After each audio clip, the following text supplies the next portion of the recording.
Radio Sucesos 101.7 FM presenta su noticiero Sucesos con Milton Pérez y Verónica Larrea. Un periodismo libre para una democracia plena. Los hechos y las opiniones de los sucesos que marcan nuestro tiempo.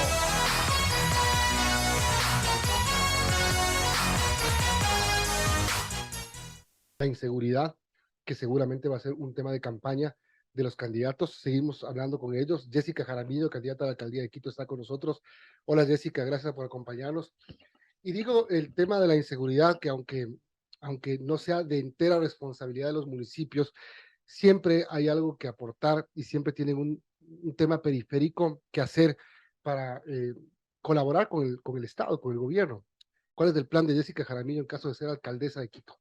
Milton, muchísimas gracias. Buenos días, Verónica, muchas gracias. Un saludo enorme a quienes nos escuchan a esta hora, nos miran también, a lo mejor a través de sus plataformas digitales.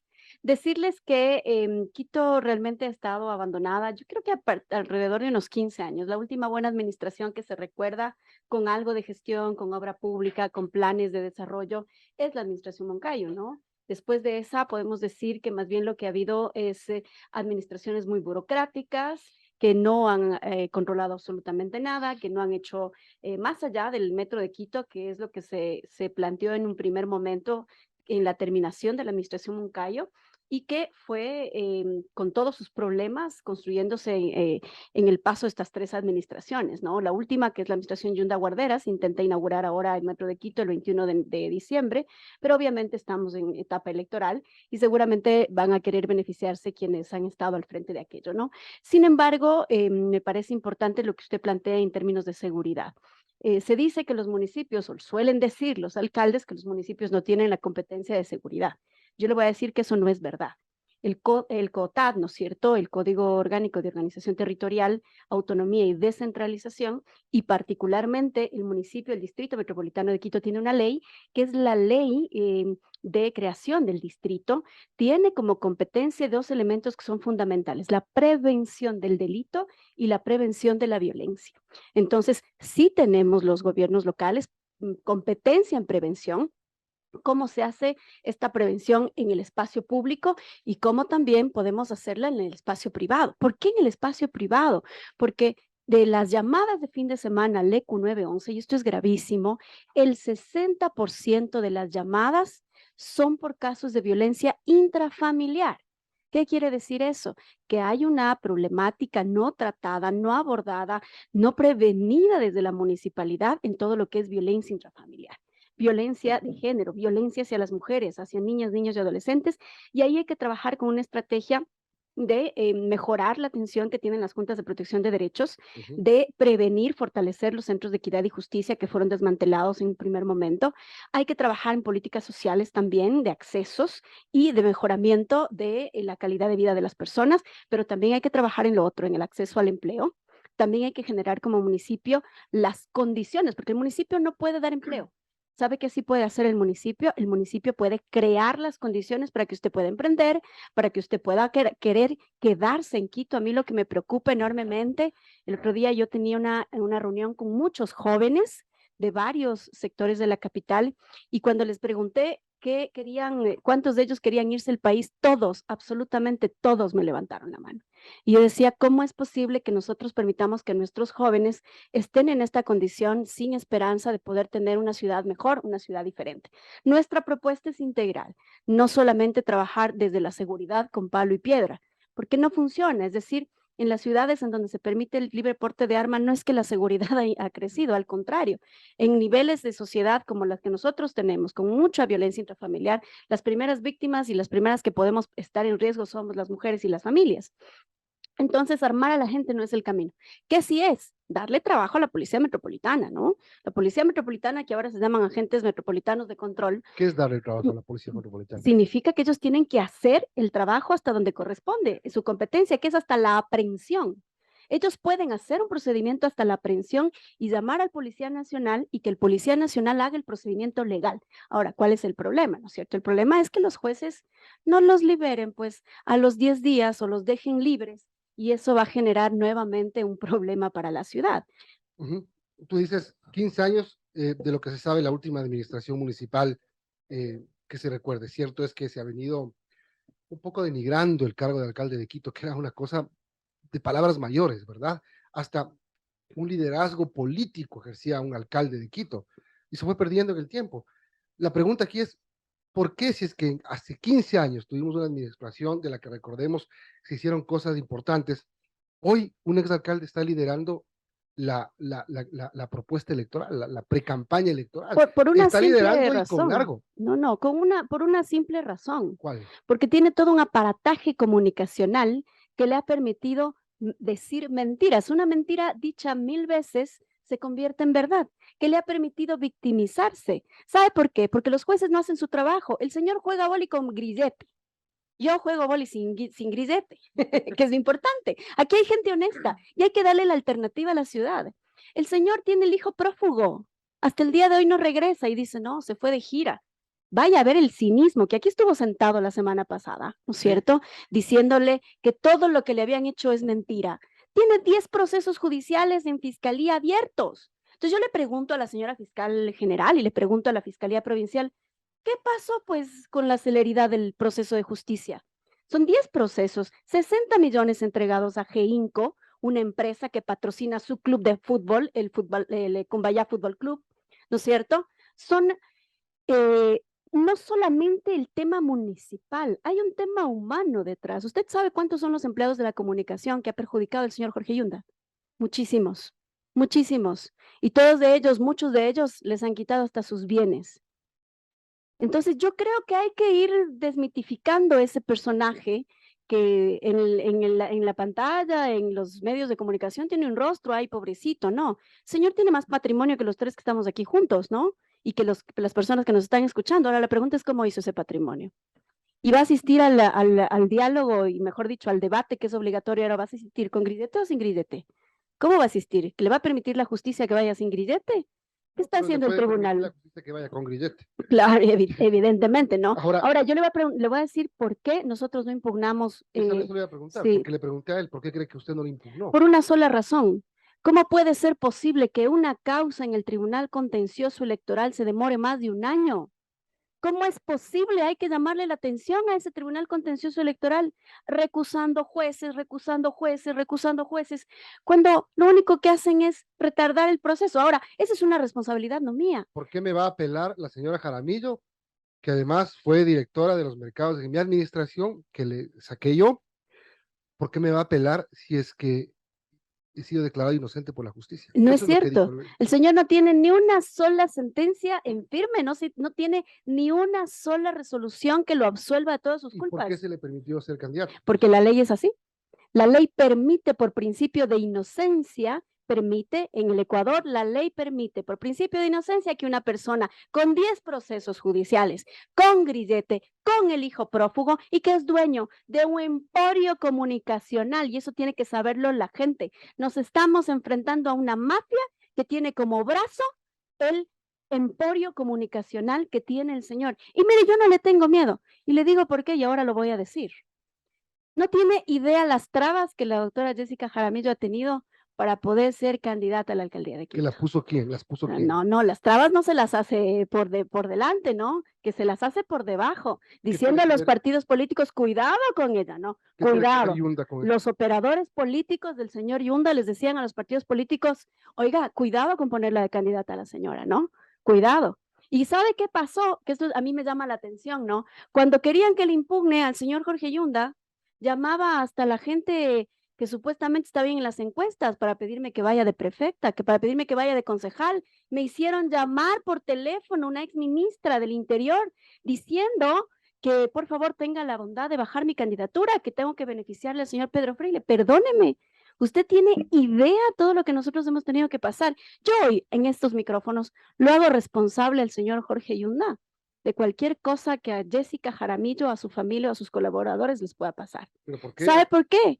Porque tiene pánico que la doctora Jaramillo siga creciendo en las encuestas y que por fin llegue alguien que no sea sobornable y que vaya a fiscalizar y hacer el trabajo que tiene que hacer. Pero las encuestas le dan una ventaja amplísima con todos, no solo con usted. ¿Cuáles? ¿Las que él paga? No, he visto varias, no sé cuál paga, yo no sé cuál paga. Depende, No sé depende. ¿cuáles paga él? Depende. ¿No es cierto? Depende Hay de unas qué. en donde a la doctora Jaramillo le sacan con 0.2 y después ya dicen, no, sí ha tenido 4. Y después sale una empresa a decir, no, la doctora Jaramillo tiene 7 puntos de intención de voto. Somos la única candidatura que crece y eso les tiene con miedo. Tienen miedo que una mujer de 37 años, valiente, que se ha enfrentado a una mafia y contra la adversidad, les gane una elección. Y lo vamos a hacer. Yo no voy a descansar un día como no he descansado desde que terminó el Solo proceso de para cerrar remoción. este tema, ¿por qué no lo impugnó? Porque legalmente no existe sentencia ejecutoriada y esa es una responsabilidad del Tribunal Pero sí Contencioso podía Electoral. impugnarlo. No, porque legalmente no hay asidero jurídico, es decir, no hay razón jurídica porque el CNE le va a decir, sí, aquí hay una sentencia, pero no está ejecutoriada. Y como no está ejecutoriada, ¿no es cierto? No está en firme. El momento en que no esté en firme, esa es una triquiñuela jurídica que se inventaron en el Tribunal Contencioso Electoral, así de simple. Y luego le voy a decir, tantos candidatos de izquierda, de centro, de derecha, pidiéndome, doctora, por favor, impugne, ¿no? O sea, por Dios, ¿por qué no lo hacen ellos? Me pregunto yo. ¿Por qué no lo hizo la señora Coloma? ¿Por qué no hizo el señor del Pozo, el señor Castillo, el señor Alarcón, el propio señor Páez? ¿Por qué no han sido valientes ahí para decir impugne y no esperaban que la doctora Jaramillo venga a impugnar la candidatura del señor Yunda? 8:34, estaba hablando con Jessica Jaramillo, candidata a la alcaldía de Quito. Yo lo que le quiero decir es, vamos 6 minutos hablando de Jorge Yunda. Yo no sé si le está usted dando votos o quitándolos. No, les estoy quitando. Y les estoy quitando a los que aparecieron al último como que fueran ellos los valientes, ¿no? ¿Como cuáles? Como el señor Páez, por ejemplo. Perdóneme, ¿qué ha hecho el señor Páez en la vida política si no es vivir de la política? Acá yo tengo 37 años de edad, de los cuales me he fajado por esta ciudad, pero además de eso, yo vivo de mi trabajo. Yo no vivo de la política y creo que es lo que hay que hacer ahora. Hay que jubilar a todos esos dinosaurios políticos y apostarle por un cambio. Quito merece vivir de otra forma. Quito merece tener seguridad, merece movilidad, merece transporte seguro. Quito merece que las madres puedan ir a los parques con sus hijos sin tener miedo. Quito merece poder tener obras que nos permitan tener vías de desfogue. Nosotros planteamos hacer 3 vías de desfogue. Hay una, y son proyectos que ya están aprobados, que el municipio ha gastado plata en eso y que no tenemos por qué desecharlos. Ahí está la salida de la Estadio Olímpico hacia la Simón Bolívar, el viaducto de la 6 de diciembre hacia la General Rumiñahui, la troncal metropolitana, que en la administración Moncayo se hicieron los estudios técnicos. Y hasta ahora nadie las ha hecho. ¿Por qué? Porque prefieren tenernos con un pico y placa permanentemente y no generar estas vías de desenfoque. ¿Te quitaría el pico de placas? Yo creo que es una medida parche, es una medida que progresivamente tiene que irse quitando. ¿Por qué razón? Porque hay que priorizar y privilegiar el transporte público en Quito. El 75% de los ciudadanos de esta ciudad viaja en transporte Vamos público. con ese parche de 9 años. Por eso mismo, hay que retirarlo porque no es funcional, pero no va a poder retirarlo mientras no fortalezca el sistema de transporte público. Entonces yo me pregunto, ok, necesitamos tener un sistema integrado de transporte y un sistema integrado de recaudo. ¿Qué quiere decir eso? Hay que pararse duro, ponerse las faldas y los pantalones bien puestos para decirles a los señores transportistas, de aquí en adelante ustedes tienen que hacer circuitos circulares y abastecedores al metro de Quito para que el metro sea sostenible en el tiempo y financieramente sea rentable. De lo contrario, va a fracasar si lo inauguran sin un sistema integrado de transporte. ¿Y un sistema integrado de recaudo para qué? Para acabar con la corrupción de la empresa de pasajeros de Quito. Hoy, en pleno año 2022, usted tiene los recaudadores que hacen al peso. Dicen, ve, aquí hay $1,000. Habrá, no habrá en la bolsa, ¿no es cierto? Y ya dice, ya ingrese a la caja. No puede ser posible que una empresa pública metropolitana de transporte de la capital de la República siga funcionando así. Entonces, ¿qué es lo que tenemos que hacer? Llegar a poner orden al municipio de Quito, llegar a poner las cosas en su sitio. También se necesita una constitución para Quito. Y esto es vital. Llevamos 3 administraciones ofreciendo el estatuto autonómico, pero ¿sabe por qué no lo han hecho? Porque no tienen la legitimidad de la gente. Entonces necesitamos tener esa legitimidad que le permita a la gente confiar en la alcaldesa. ¿Para qué el estatuto autonómico? Para sacarlos a los señores concejales de las empresas públicas que han sido botín político durante todos estos años, para poder poner orden, hacer un plan de carrera para cada uno de los funcionarios metropolitanos, porque hoy un funcionario municipal entra con $800, se retira con lo mismo, para volver a tener guaguacentros. Necesitamos que padres y madres de familia y sobre todo madres cabezas de hogar tengan un sitio donde dejar a sus hijos mientras trabajan. Necesitamos fortalecer el aparato productivo de esta ciudad. Necesitamos darle al emprendedor alivio y no asfixiarlo. Porque hoy, y ayer estuve conversando con quien tiene un restaurante y me decía qué difícil que es sacar el permiso de bomberos, qué difícil que te den rápido la LUAE. Ahora nos toca pagar patente, cuando en otros municipios del país, no en otro estado, en otros municipios del país, los emprendedores durante la pandemia y pospandemia para reactivarse tenían una ordenanza que les permitía no pagar 6 meses la LUAE, un Aquí, año. Es decir, tener incentivos para invertir en aquí es Quito. difícil sacar cualquier cosa. Son las 8:38, estaba hablando con Jessica Jaramillo, candidata a la alcaldía de Quito. Jessica, muchos ciudadanos la recordarán porque fue la persona que impulsó la revocatoria del ex alcalde Yunda. Ahora, bueno, ¿qué le animó a ser candidata? El estado en el que está la ciudad. Y mire, yo le voy a decir, Jessica Jaramillo no tiene juicios pendientes con la justicia, no tiene rabo de paja, no ha vivido de la política. Jessica Jaramillo ha sido toda su vida una activista que ha estado permanentemente luchando por los derechos de las personas. Hoy mi causa es la ciudad. Y esta ciudad merece, como dice una poeta maravillosa nicaragüense, Yoconda Belli, dice, esta ciudad y este país necesita a alguien que lo quiera, que lo arrulle, como una madre a sus hijos. Entonces necesitamos una mamacita para la ciudad de Quito. Así que queremos trabajar duro. Yo lo único que he venido haciendo durante todo este tiempo es caminar, escuchar a la gente, reunirme con jóvenes, con mujeres, con trabajadores, también con empresarios. Les hemos dicho, por ejemplo, a los empresarios de la construcción, ¿cómo puede ser posible que se demore una licencia de construcción 3 a 5 años? ¿Cómo es posible que tengamos el 70% de las construcciones en Quito en términos generales sin regularizarse? ¿Cómo es posible que todavía mantengamos esto del tráfico de tierras? No todos los candidatos van a tener la libertad, Milton, de hablar del tráfico de tierras. Nosotros sí, porque para evitar el tráfico de tierras tenemos que hacer una asociación con lo privado para decirles a los constructores, mire, usted puede hacer aquí vivienda social, usted puede hacer en este otro sector vivienda para clase media, vivienda para estudiantes. Hay terrenos botados en pleno centro de Quito. Y en el tema político, y ya para terminar, luego vamos a entrevistar de nuevo para hablar más de los planes, porque todavía queda tiempo. Pero Bastante tiempo todavía. Hasta Quito febrero. necesita un liderazgo. Usted no Así sé es. si ha escuchado a otros candidatos decir, si vienen los indígenas, les voy a poner los camiones y voy a bloquear la entrada a Quito. Si vienen los indígenas y me rompen un vidrio, se topan conmigo. ¿Usted qué va a hacer para defender a la ciudad cuando existan este tipo de amenazas que suelen existir? Mire, hay una diferencia grande con estos candidatos. Los candidatos piensan que la solución es el palo y el golpe, o armar a la gente. Yo no pienso eso. Yo tengo una visión mucho más humana de la política y lo que yo debería hacer moralmente una alcaldesa tiene que sentarles a las dos partes. Decirle al señor Isa, yo le voy a dar las condiciones para que usted manifieste, pero eso no significa que usted va a atentar contra el derecho de una persona que quiere reactivarse, que quiere trabajar, que necesita trabajar para llevar el pan a su hijo. Pero también hay que hacer otra cosa que es importante, sentarle al gobierno, sentarle al presidente de la República y decirle, oiga, tiene que cambiar sus políticas. Actualmente hay políticas de hambre y de miseria en el Ecuador.